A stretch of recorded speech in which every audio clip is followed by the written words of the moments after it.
ریوبریا پرورده دشتا هولێری ڕادگینە. ڕێبازە خوندنا خوندەکارên پۆلê yekem li kampên penaberên Rojavayê Kurdistanê îsal dêvgiştî bi zimanê Kurdî soranî be. Biryareke nû dê were derxistin, dê û bavê xwendekaran jî nerîna xwe li ser biryarê dibin xuyanî. Neh sal li ser krîza Sûriyê derbas bûn. Hîn jî tu çareserî jê re nehatine dîtin û berdewam e. Nêzî 300,000 penaberên Kurdistana Sûriye û Sûriye giştî li Herêma Kurdistanên hanişte cîne. Proseya xwendina penaberên Sûriye li Herêma Kurdistanê bi alîkarî û piştevaniya rêxistinên navdewletî birêvet çû. Wan rêxistinan mûçeyên mamosteyan û dabînkirina cih û hin pêdiviyên xwedinê pêşkêş dikirin. Lê niha ew alîkarî rawestiyan berê guhertinên nû li proseya xwendina penaberên Rojavayê Kurdistanê li Herêma Kurdistanê ye. Dê kampên penaberan jî xwe bigire û bandora xwe jî dê hebe.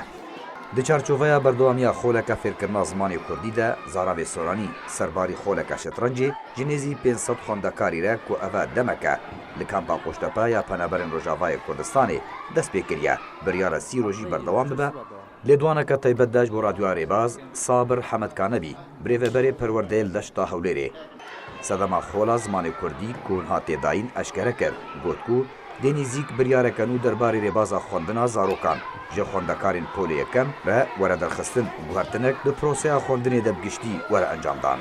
پرۆگرامەکان هەموو ئاشتن بەڵام ئێمە زیاتر بەرەو بە کوردی بوون دەچین بە سەراحەت چونکە ڕێکخراوی نووسێک و ڕێکخراوەکانی تریش بڕیاریان داوە هیترتەوە و پارەی عەقدی مامۆستایان نادەن کە نەیدا ئێمە دەبێت لەسەر حکوومەت هەرێمی کوردستان بیر لە بەدیلێک بکاتەوە بەدیلەکەشەوە خەریکین دوسێ ڕۆژتر فەرمانێک ئەمرێکی تایبەت بە قوتابخانەکانی سووری ڕۆژئاوا دەردەچێت بۆ ئێمە بزانین چۆن واخود بە چ ئالێتێک ئەمە تەعاملیان لەگەڵدا بکەین ئینشاءالله و کاتە واضح. Derbarê vê biryarê dê û bavên xwendekaran li kampa Qoştepe di nav wan de mamoste û rewşenbîr nerîna xwe li ser egera guhertina rêbaza xwendinê didin xuyanî. Hêvî dikin careseriyek ji wê pirsê re were danîn. Ev zarok berêvane li Rojavayê çi îro bê çi siba bê gerek ev biryar lêvegerînek lê hebe û careke dî jê re bibînin.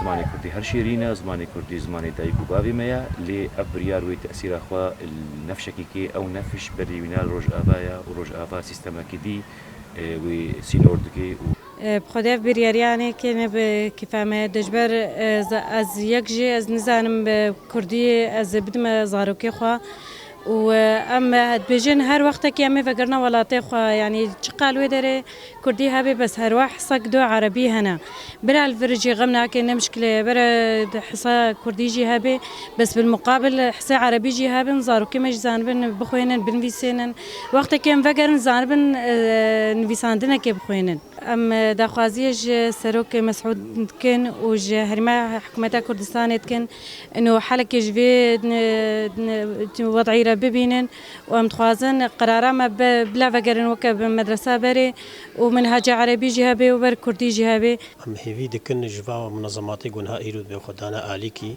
وش بشت بنابرا في خندنا اليكي جبرغو هي وضعي ما وضعكي نخرجنا ام كردي سوريا ام هي وضعتي ما الشرديا ام نكان ايرو فغرن حتى جو ام جدرفن ام بنابرن غرك بشتغريا ما وري كرن غرك طلع بما ورن خوندن بشتغريا انا وري كرن هاجر منظمه كي خدا اليك امكانيه وينا نمان ام دخازن غير منظمه خبدنا بر وام هيفي دكن منظمات عالمي وانساني بمتشافي انسانيتي ما ميزينن نو والله ما وقت بود الباص بخلص ما يفجش بشتوا خبدنا اليك ما دك بزماني لاتيني كرديه لاتيني بكوينا منهاجي وانا دا شبوما كردي سوري بتايبت اما سبي فيديش باق طبيعي خو بكن هوغاغو ام فغرن روجافا يعني كيجا روجي بيد في ام فغرن ولاتي خو روجافا ويدي ام في دكش با طبيعي خو بكن او جي ببن مموستا و درسها بزماني لاتيني بدنا طلابيما Penaberên Rojavayê Kurdistanê yên li Hewlêrê jî dimînin bi wê biryarê nerazîne. Hêvî dikin ku paşa roja xwendekaran ji nifşên û encamên wê biryarê û vegera bolêt li ber çav werin danîn. Dengê xwedgihên hikûmeta herêm بۆ خوندنا زارۆکێمە ئەو کەچانە و هەزارێ زارۆکێ خەلکێژی هەنە لە وێ دێر کوردستانê زمانی عەرەبی خوندن یا سیستەمی ئینگلیزی خوندن ئەوە ئیساڵ بڕیار هەیە بۆ خوندنێ بخنە زمانی سۆرانی هەکە ڕۆژکی ئەم بەگەڕنە وڵاتی خۆ سووریایە ئەو خوندن بۆمە زەحمەتە و تیسیفادەی ژێ ناکەن بەرگۆ خوندن ئەمە لە سووریایە هەموو زمانی عەرەبیە یا کوردی یا لاتینیە ئەم بهێوینە بۆ حکوومەت تەقەبول بکەی وەکەمە پەنابەری کوردستانی ڕۆژاوای کوردستان لە هەرێمێ و ڕێز و احتیرام ji حکوومەتە کوردستانê. Piraniya dayîk û bavê xwendekaran ji penaberên Rojavayê Kurdistanê yên ku li bajarên Herêma Kurdistanê û kampên bi ser vedmînin ji wê biryarê dilgiran in. Hêviya wan ew e çareseriyek peyda bibe û paşa roja zarokên wan li ber çav were danîn. Alî Umar